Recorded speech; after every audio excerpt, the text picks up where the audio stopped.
Bismillahirrahmanirrahim. Assalamualaikum warahmatullahi wabarakatuh. Selamat siang menjelang sore, mbak-mbak dan mas-mas semuanya. Bertemu lagi dengan saya, Bu Rusi, ya. Untuk pertemuan kali ini kita akan membahas atau belajar tentang cairan tubuh dan jenis-jenis cairan khusus, ya. Kita akan bahas satu persatu. Nanti kita akan bahas mengenai apa itu cairan tubuh, kemudian apa saja cairan khusus yang ada dalam tubuh, elektrolit apa yang ada dalam tubuh kita, kemudian bagaimana apabila terjadi gangguan-gangguan keseimbangan pada cairan, ya. Nanti kita akan bahas satu persatu. Oke, sebelum kita membahas lebih lanjut, kita review dulu, ya. Bahwasanya kita tahu bahwa yang namanya tubuh manusia itu dia terdiri atas cairan dan juga zat padat, ya. Jadi memang tubuh manusia itu terdiri dari cairan dan juga zat padat. Zat padat itu ya contohnya adalah misalkan lemak, kemudian protein gitu, ya. Kalau cairan berarti misalkan ya tadi seperti air, kemudian ada juga darah itu, ya. Zat padat yang ada dalam tubuh manusia itu biasanya dia itu bentuknya protein, lemak, mineral, karbohidrat itu sebanyak 40%, ya. Kemudian sisanya dari 40% itu kan berarti masih 60% itu adalah cairan. Nah, kemudian dari 60% cairan yang ada itu adalah yang 20% merupakan cairan ekstraseluler dan yang 40% adalah merupakan cairan intraseluler, ya. Kemudian cairan tubuh tersebut yang 60% itu dia terdiri dari air dan juga elektrolit. Jadi elektrolit merupakan suatu zat yang larut atau terurai ke dalam bentuk ion-ion, dan ion-ion tersebut biasanya bermuatan elektrik. Jadi elektrolit tersebut bisa berupa air, asam atau basa, atau juga berupa senyawa kimia yang lain. Itu bentuk dari elektrolit, ya.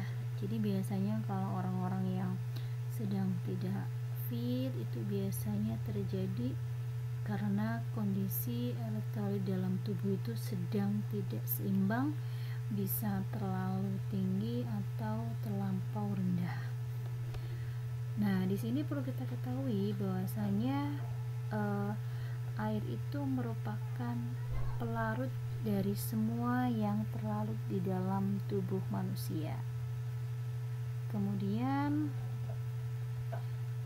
air itu memang paling banyak pada laki-laki dewasa itu dia mengandung 60% air tubuhnya. Sedangkan kalau untuk perempuan itu adalah kira-kira 50%. Oleh karena itu biasanya kalau perempuan itu dia lebih banyak yang bagian padatnya daripada yang cair, ya. Itu seperti itu. Makanya kan perempuan lebih banyak yang gampang gendut daripada yang langsing, ya, karena memang 50% saja yang hanya terdiri dari cairan, sisanya adalah zat padat yang tadi protein, lemak, mineral, karbohidrat, kemudian material organik dan juga non organik gitu ya. Oke. Kemudian nah, ini komposisi tubuh manusia ya. Tadi sudah saya jelaskan dari 60% adalah cairan, kemudian 40% adalah zat padat ya. Baik itu laki-laki maupun perempuan, tetapi yang paling banyak adalah laki-laki, yaitu sekitar 60% untuk bagian airnya yang mengandung air ya. Jadi di sini sudah bisa terlihat komposisi tubuh manusia itu. Di sini gambarannya, misalkan ada suatu tubuh manusia itu, kalau kita misalkan dalam keadaan sehari-hari, kita misalkan melakukan aktivitas makan gitu ya. Jadi di sini kira-kira kalau kita minum itu menghasilkan memang 60%. Kemudian makanan itu 30% dan 10% itu untuk metabolisme. Itu berarti intake kita pada saat kita melakukan proses makan ya. Memang 60% itu adalah terdiri dari cairan, kemudian yang makanan 30% dan metabolisme adalah 10%. Untuk proses pada saat dikeluarkan atau pada saat proses pengeluaran itu adalah sekitar ada 2500 mili ya. Jadi yang 1500 mili itu adalah dia dikeluarkan dalam bentuk urin ya, urinnya tuh paling banyak sekitar 60%. Kemudian di sini untuk 28% itu atau sekitar 700 mili itu biasanya penguapan tak sadar lewat kulit dan juga paru-paru. Jadi kalau kita bernafas kadang-kadang kita mengeluarkan udara, cairan juga, atau kita bersin itu ya sekitar 28%. Kemudian lewat keringat itu sebesar 8% atau 200 mili. Kemudian cairan yang kita keluarkan lewat buang air besar adalah 4% atau kira-kira 100 ml itu ya. Jadi harapannya antara intake dan out itu harapannya sama. Jadi nanti tidak akan terjadi timpang antara jumlah cairan yang masuk dengan jumlah cairan yang dikeluarkan.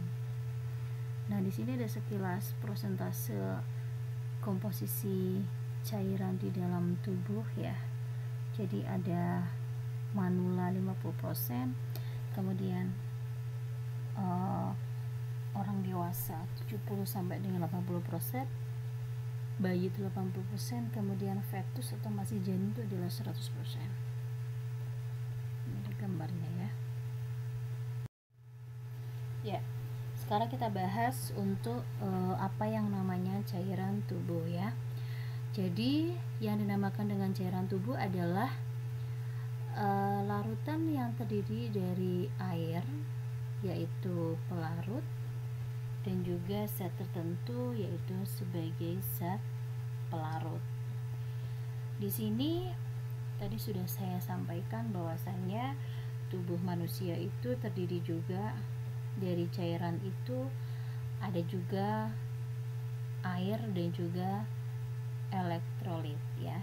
Jadi di sini yang namanya elektrolit adalah zat kimia yang menghasilkan partikel-partikel bermuatan listrik dan yang disebut ion jika berada dalam larutan.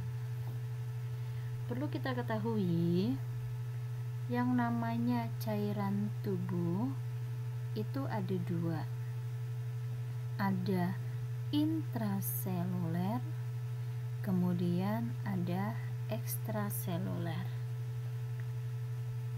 Apakah sebelumnya ada yang sudah tahu apa itu intraseluler dan juga apa itu ekstraseluler? Kelihatan dari nama itu sudah kelihatan ya, intra berarti di dalam sel, ekstra berarti di luar. Nah, nanti kita akan bahas satu persatu apa itu cairan intraseluler dan juga apa itu cairan ekstraseluler. Oke ya. Jadi kalau kita melihat sekilas, memang yang namanya cairan tubuh itu ada dua ya, ada intraseluler dan juga ekstraseluler. Itu untuk cairan tubuh yang 60% itu tadi sudah disebutkan bahwa yang 40% dia merupakan cairan intraseluler atau memang dia di dalam sel, dan kalau yang cairan ekstraseluler 20%. Cairan intraseluler dan cairan ekstraseluler dipisahkan oleh yang namanya membran plasma. Jadi atau membran sel. Jadi yang namanya membran sel ini dia memisahkan sel dari lingkungan di luar dan inti sel. Jadi antara cairan intra dan ekstra itu dia dipisahkan oleh yang namanya membran sel. Untuk cairan intraseluler itu berarti di dalam sel ya. Kemudian kalau ekstraseluler berarti itu di luar sel. Untuk cairan ekstraseluler yang 20% itu dia terdiri dari cairan interstisial yaitu sebanyak 15% dan juga plasma darah sebanyak 5%. Jadi memang yang paling banyak adalah cairan interstisial. Kita akan bahas satu persatu ya. Oke. Nah, ini gambarnya biar lebih jelas ya. Di sini intraseluler 40%, ekstraseluler adalah 20%, yang 15% cairan interstisial, yang 5% adalah plasma. Nah, ini kalau kita lihat ini dengan membran plasma atau membran sel ya. Dia memisahkan antara cairan intra dan ekstra. Kemudian di sini untuk plasma darah dia akan memberikan oksigen ke dalam cairan intraseluler. Kemudian dari cairan intraseluler dia akan mengeluarkan zat sisa atau CO2 ke dalam luar tubuh melalui dinding kapiler.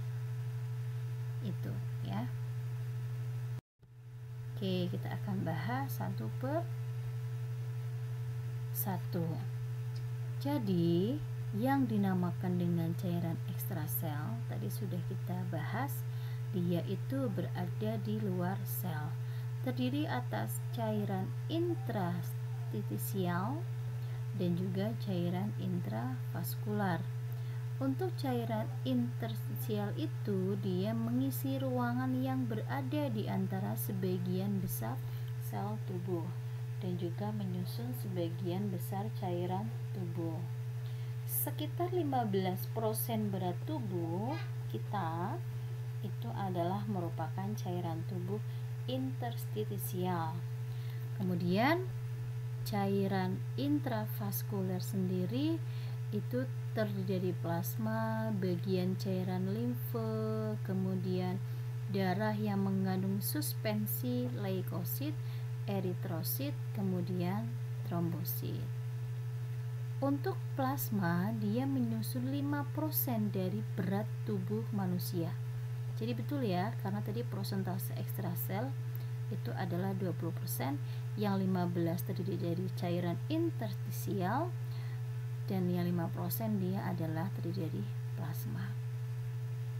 Untuk cairan ekstraseluler ini dia memang terus bergerak di seluruh tubuh, kemudian dia juga bersirkulasi, berdifusi antara darah dan cairan jaringan tubuh yang lain melalui dinding kapiler. Tadi sudah dilihat gambarnya ya seperti itu. Untuk cairan intrasel di sini adalah cairan di dalam membran sel yang berisi substansi terlarut atau solut yang penting untuk keseimbangan cairan dan elektrolit serta untuk proses metabolisme. Cairan intrasel ini membentuk 40% berat tubuh. Kemudian pada cairan intraseluler, membran sel bagian luar memegang peranan penting dalam mengatur volume dan juga komposisi intraseluler. Jadi memang cairan itu sangat penting karena dia akan membentuk 40% berat tubuh. Oke, jadi sudah tahu ya perbedaan apa ya intraseluler dan juga ekstraseluler. Kemudian di sini ada distribusi cairan tubuh bergantung pada ukuran tubuh. Dewasa berarti kita ya, itu berarti 60 sampai dengan 70%. Anak-anak itu 60 sampai 77%. Infant atau bayi itu sebanyak 77% sampai dengan 80%. Embrio 97 sampai dengan 100%. Manula 40 sampai dengan 50%. Jadi kalau semakin usianya semakin tua, maka cairan tubuh dalam badan kita akan berkurang, sehingga kadang-kadang kita melihat orang tua itu kulitnya keriput karena memang dia di struktur tubuhnya sudah berkurang. Di sini ada beberapa fungsi dari cairan tubuh ya. Jadi memang tubuh itu atau cairan itu punya fungsi sendiri-sendiri ya. Fungsi yang pertama adalah dia berperan dalam proses pengaturan suhu tubuh ya. Kemarin kita sudah belajar suhu tubuh. Jadi kemarin sebagai contohnya kan, apabila dia demam atau panas, maka dia akan kompensasinya tubuhnya akan mengeluarkan keringat itu ya. Kemudian berfungsi sebagai fungsi pelumasan, jelas karena cairan tadi intraseluler itu kan membentuk 40% bentuk tubuh. Kemudian sebagai pelarut, transportasi berbagai unsur nutrisi dan juga elektrolit, betul, karena cairan itu adalah sebagai pelarut yang melarutkan. Kemudian sebagai media terjadinya berbagai reaksi dalam tubuh dalam proses metabolisme dan juga performa kerja fisik. Jadi kelihatan sekali kalau misalkan kita kekurangan cairan di dalam tubuh kita, pasti kita akan merasakan letih, lemah, kemudian tidak bisa beraktivitas ya, kemudian kita juga lemas. Tuh, berarti memang betul bahwa salah satu fungsi cairan tubuh adalah sebagai performa kerja fisik seorang manusia. Kemudian di sini keseimbangan cairan tubuh itu dihitung dari keseimbangan antara jumlah cairan yang masuk dan juga jumlah cairan yang keluar. Jadi harapannya setiap orang itu harus seimbang antara cairan yang masuk dan juga cairan yang keluar. Untuk asupan pada kondisi normal itu normalnya adalah 2500 cc per hari. Tadi kalau Anda lihat di gambar sebelumnya, harus sama antara intake dan juga outtake-nya. 2500 ml itu sama dengan 2500 cc. Kemudian asupan cairan dapat berlangsung berupa cairan dan ditambah dari makanan lain. Jadi misalkan minum, kemudian atau jus, atau juga Anda makan sayur, itu termasuk cairan. Kemudian pengaturan mekanisme keseimbangan cairan ini menggunakan mekanisme haus. Jadi misalkan di sini kalau Anda pengen minum itu kan karena haus. Oleh karena itu pada saat proses orang itu minum, karena di dalam hipotalamusnya itu dia kasih perintah bahwa saya haus sehingga saya harus minum, ya. Karena kalau apabila Anda tidak melakukan hal tersebut, misalkan pusat pengatur haus itu kan adalah di hipotalamus di otak kita, tetapi Anda tidak memberikan cairan ke dalam tubuhmu, maka bagaimana akibatnya? Kalau misalkan Anda sedang bersalin, bisa saja terjadi perdarahan. Kemudian curah jantungnya menurun karena tadi apa? Salah satu bagian cairan adalah plasma. Kemudian karena terjadinya tidak ada proses pelarut dan juga proses metabolisme karena cairannya kurang, maka terjadi penurunan tekanan darah. Biasanya Anda mengalami pusing seperti itu, ya. Oleh karena itu kalau misalkan Anda menolong orang yang perdarahan, pasti salah satu cara untuk langsung dilakukan adalah harus rehidrasi dulu, yaitu pasien akan diberikan infus itu, ya, sebagai contoh seperti itu. Kemudian yang berikutnya adalah pengeluaran. Pengeluaran di sini adalah seharusnya bisa mengimbangi input, yaitu kalau pada kondisi normal kira-kira 2300. Biasanya pengeluaran yang paling banyak adalah dari hasil ekskresi ginjal yang berupa urin sebanyak 1500 cc per hari. Jadi normalnya itu Anda harus BAK itu setiap harinya 1500 cc. Berarti dengan kata lain, apabila Anda wajib BAK 1500 cc, berarti Anda harus minum juga sebanyak 1500 cc karena untuk mengimbangi input dan juga outputnya.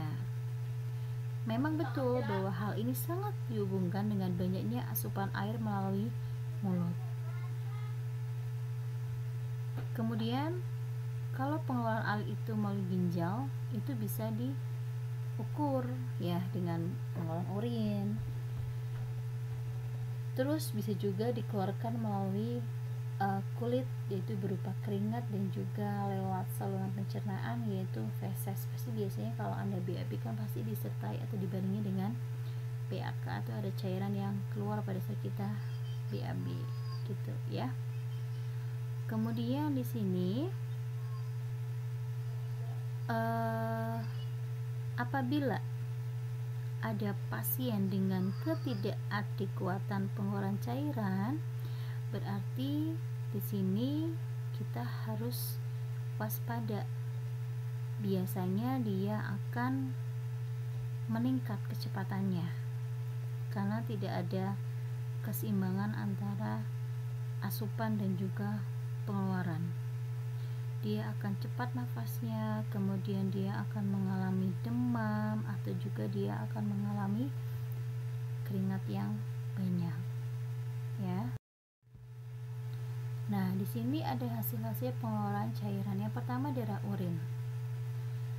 Urin dibentuk di daerah ginjal dan dikeluarkan melalui vesika urinaria atau kandung kemih. Jadi proses ini merupakan proses pengeluaran cairan tubuh yang utama karena tadi ya sudah kita bahas, pengeluaran cairan paling banyak adalah lewat urin sebanyak 1500 cc. Sebelum kita bahas urin, nanti Anda akan belajar di sistem perkemihan bahwasanya cairan ini, proses pembentukan urin itu terjadi di dalam ginjal ya, di bagian glomerulus di dalam tubulis ginjal. Kemudian dia akan dieskresikan dalam bentuk urin. Itu ya, nanti Anda akan lebih belajar pada saat di sistem perkemihan. Kemudian yang berikutnya adalah keringat. Keringat ini terbentuk bila tubuh menjadi panas akibat pengaruh suhu yang panas. Kemarin kalau Anda ingat pada kita belajar suhu, pasti pada saat suhu tubuh meningkat, maka kompensasinya adalah akan terjadi namanya proses vasodilatasi atau pelebaran pembuluh darah, sehingga panasnya keluar dari dalam tubuh dan kompensasinya adalah keluar keringat. Keringat ini biasanya mengandung garam, urea, laktat, dan juga ion kalium. Maka biasanya keringat itu kalau mau dirasakan itu memang agak asin ya, karena dia mengandung garam. Tetapi banyaknya keringat itu akan mempengaruhi kadar natrium di dalam plasma ya. Nanti akan kita bahas untuk elektrolit. Kemudian yang berikutnya adalah feses.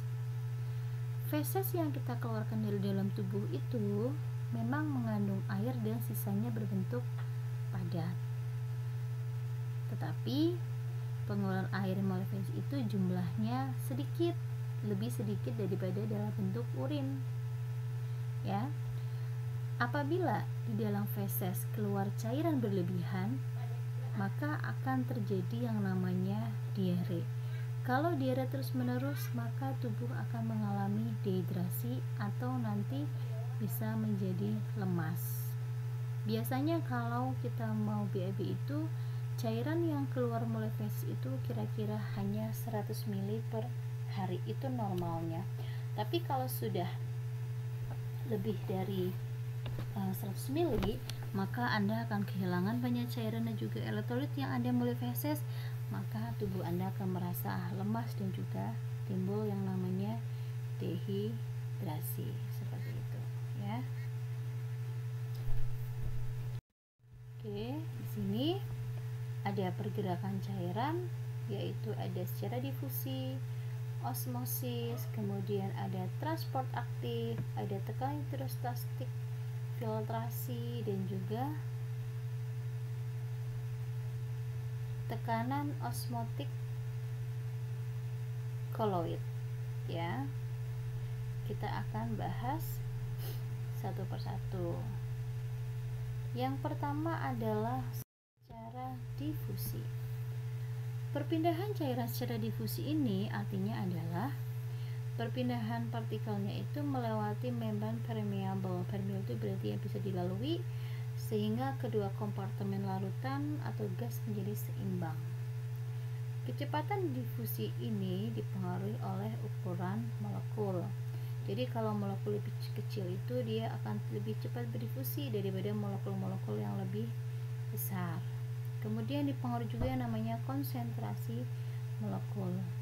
Molekul akan berpindah secara normalnya dari konsentrasi tinggi ke dalam konsentrasi rendah.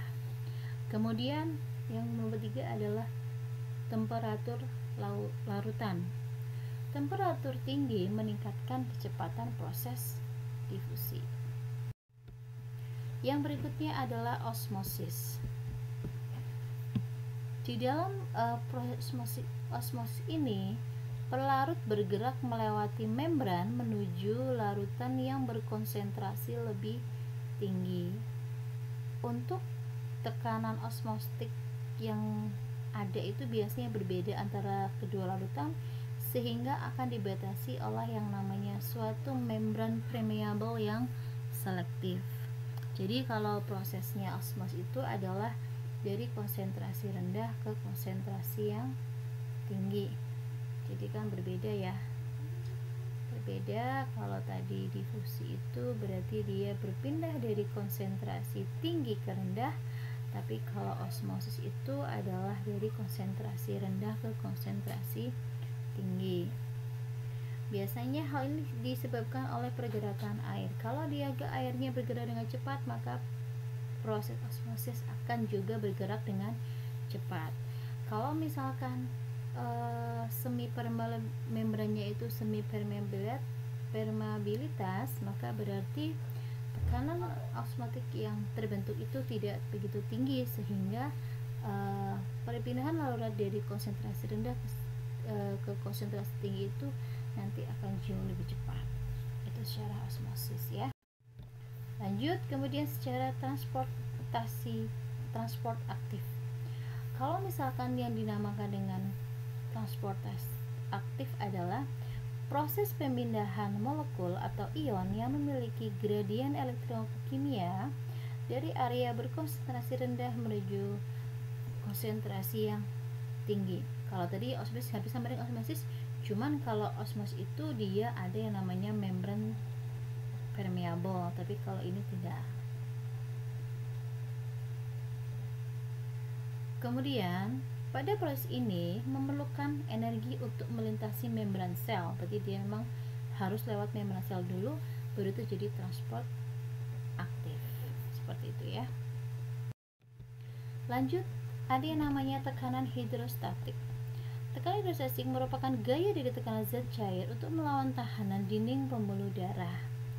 Nah, biasanya tekanan hidrostatik ini berada di antara vena dan juga arteri, sehingga larutan bisa berpindah dari kapiler ke larutan interstitial. Itu yang dinamakan dengan tekanan hidrostatik. Lanjut, filtrasi.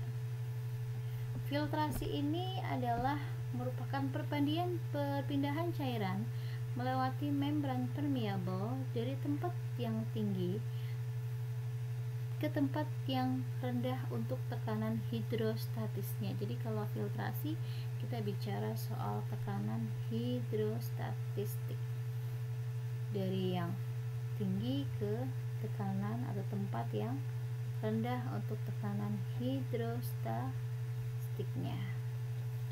Kemudian yang berikutnya yang namanya tekanan osmotik koloid. Tekanan osmotik koloid ini terbentuk oleh larutan koloid dalam plasma.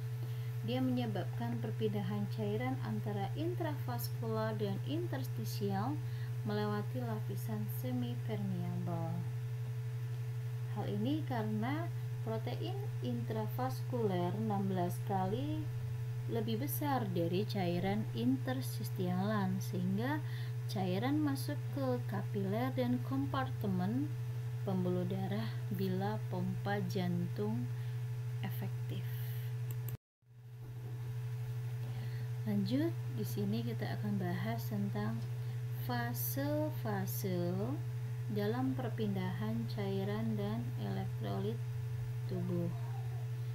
Pada saat cairan mengalami fase pertama, maka dia akan mengalami peristiwa di mana cairan plasma darah pindah dari seluruh tubuh ke dalam sistem sirkulasi. Contohnya apa? Sirkulasi misalkan di jantung, kemudian di pembuluh darah itu ya.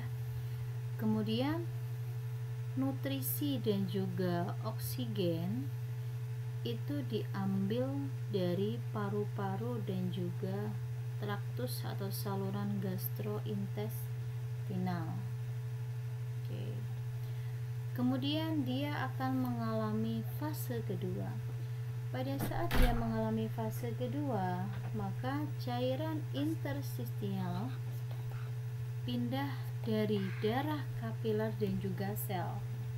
Kemudian di fase ketiga, cairan interstisial itu yang cairan yang ada di cairan inisial maksudnya itu akan masuk ke dalam sel tubuh seluruh tubuh ya, seperti itu. Kemudian di sini kita akan bahas secara khusus dalam arti berarti ada yang namanya elektrolit ya. Tadi di depan kita sudah bahas elektrolit. Ini ada beberapa elektrolit yang akan kita bahas. Ada natrium, ada kalsium, ada bikarbonat, ada magnesium, ada kalium, ada fosfat, dan juga ada klorida. Yang pertama adalah yang namanya natrium. Natrium merupakan kation paling banyak di dalam cairan ekstrasel. Natrium ini mempengaruhi keseimbangan air, hantaran impuls saraf, dan juga kontraksi otot. Ion natrium ini didapat dari saluran pencernaan, makanan, atau minuman masuk ke dalam cairan ekstrasel melalui proses difusi. Tadi difusi masih ingat ya? Kemudian yang ketiga adalah pengeluaran ion natrium. Biasanya dia melalui ginjal, melalui saluran pernafasan, kemudian melalui saluran pencernaan dan juga kulit. Pengaturannya berarti dilakukan oleh ginjal. Normalnya adalah 135 sampai dengan 148. Lanjut kita bahas kalium.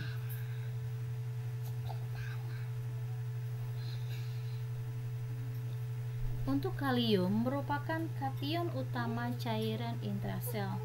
Dia berfungsi sebagai excitability neuromuskular. Jadi dia berfungsi pada saraf dan juga kontraksi otot. Kalium diperlukan dalam pembentukan glikogen, sintesa protein. Berarti kita bahas tentang pembentukan energi.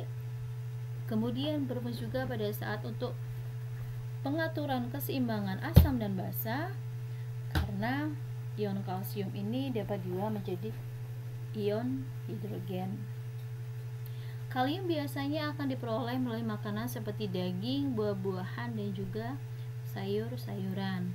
Kemudian kalium ini nanti dikeluarkan melalui ginjal, keringat, dan juga saluran pencernaan. Pengaturan kalium ini dipengaruhi oleh perubahan ion kalium di dalam cairan ekstrasel, ya. Kemudian berikutnya adalah ada yang namanya kalsium. Kalsium merupakan ion yang paling banyak dalam tubuh. Dia berfungsi atau berguna untuk integritas kulit dan juga struktur sel, kemudian konduksi jantung, pada proses pembukaan darah serta pembentukan tulang dan gigi. Untuk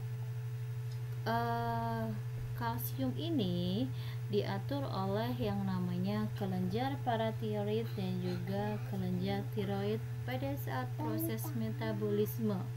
Kemudian di sini hormon paratiroid sendiri itu dia bertugas untuk mengabsorpsi kalsium melalui saluran pencernaan atau gastrointestinal, dan dia akan disekresi melalui ginjal.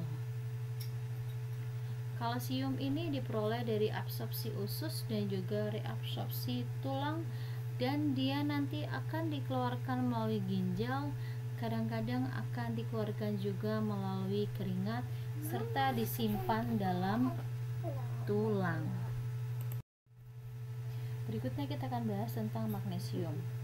Magnesium merupakan kation terbanyak kedua pada cairan intrasel. Kemudian elektrolit ini sangat penting untuk aktivitas enzim, kemudian untuk aktivitas muskular atau otot. Sumber magnesium didapatkan dari makanan seperti sayuran hijau, daging, dan juga ikan. Kemudian normalnya sekitar 1,5 sampai dengan 2,5 untuk nilai normal jumlahnya di dalam cairan intrasel. Berikutnya adalah ada yang namanya klorida. Klorida ini merupakan terdapat pada cairan ekstrasel dan juga intrasel. Dia berperan dalam proses osmolaritas serum dan juga volume darah, kemudian berperan juga dalam regulasi atau pengaturan asam basa, berperan juga dalam buffer, pada Anda masih ingat ya, sistem buffer pertukaran oksigen, dan juga karbon dioksida dalam sel darah merah. Klorida ini disekresi dan juga diabsorpsi bersama natrium di dalam ginjal, dan pengaturannya oleh hormon aldosteron. Kemudian yang berikutnya adalah ada yang namanya bikarbonat. Bikarbonat merupakan buffer kimia utama dalam tubuh dan terdapat pada cairan ekstrasel dan juga intrasel. Fungsi utamanya adalah dalam regulasi keseimbangan asam dan basa. Sekresinya diatur oleh ginjal. Yang berikutnya ada namanya fosfat.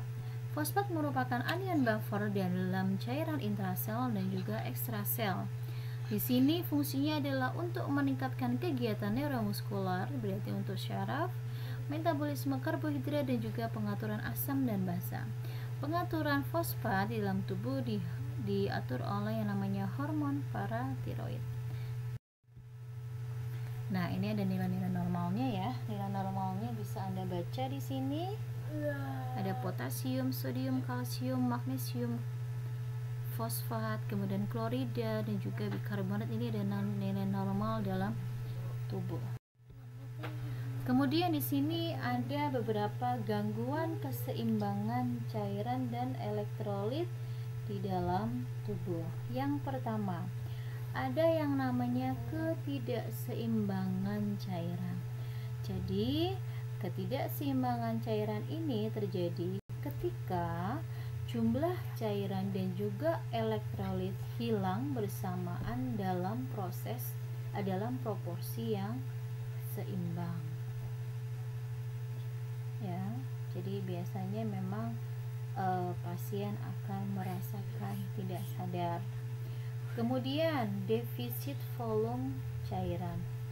Defisit volume cairan ini terjadi ketika tubuh kehilangan cairan dan elektrolit ekstraseluler dalam jumlah yang proporsional. Biasanya kondisi ini kita sebut dengan namanya hipovolemia. Biasanya dia terjadi pada saat orang-orang mengalami yang namanya kondisi gangguan di saluran pencernaan. Kemudian ada yang namanya defisit cairan. Defisit cairan itu adalah merupakan kondisi di mana tubuh kehilangan cairan berlebih, misalkan pada kondisi mual muntah, kemudian diare, atau pada saat orang tersebut mengalami tindakan pengisapan asam lambung, sehingga biasanya ditandai dengan menurunnya berat badan dari seorang pasien. Tanda klinisnya berarti jelas ada penurunan tekanan darah. Kemudian ada yang namanya dehidrasi. Dehidrasi terjadi apabila seseorang mengalami kehilangan cairan dan tidak diimbangi dengan intake atau kemasukan proporsi elektrolit dalam jumlah yang normal, sehingga kadang-kadang kalau orang mengalami dehidrasi biasanya dia itu mengalami pusing, kemudian tonus ototnya berkurang itu ya. Kemudian ada yang namanya edema atau udim. Di sini adalah merupakan kondisi di mana terjadinya kelebihan cairan. Jadi jumlah cairan dan natrium itu berlebihan di dalam ekstraseluler sehingga meningkatkan tekanan osmotik, sehingga menimbulkan penumpukan cairan di dalam ruang interstisial, sehingga kompensasinya adalah tubuh akan mengalami udim ya. Nah, di sini ada beberapa faktor yang mempengaruhi keseimbangan cairan. Ada yang namanya usia ya, jelas di sini usia memang pengaruh terhadap proporsi tubuh, luas permukaan tubuh, kemudian kebutuhan metabolik serta berat badan. Karena tadi kita lihat untuk cairan di dalam usia dewasa, usia lanjut usia bayi, usia fetus itu memang berbeda-beda. Kemudian ada juga yang namanya aktivitas. Aktivitas seseorang juga sangat berpengaruh terhadap kebutuhan cairan dan juga elektrolit. Jadi apabila orang itu melakukan aktivitas yang banyak, maka akan meningkatkan pengeluaran cairan melalui keringat. Dengan demikian, jumlah yang dibutuhkan dalam tubuhnya, cairannya akan meningkat karena untuk mengkompensasi cairan yang sudah keluar melalui keringat. Kemudian ada juga yang namanya faktor yang pengaruh adalah iklim. Jadi apabila seseorang tinggal di lingkungan yang iklimnya tidak terlalu panas, maka dia tidak akan mengalami pengeluaran cairan juga yang terlampau ekstrim.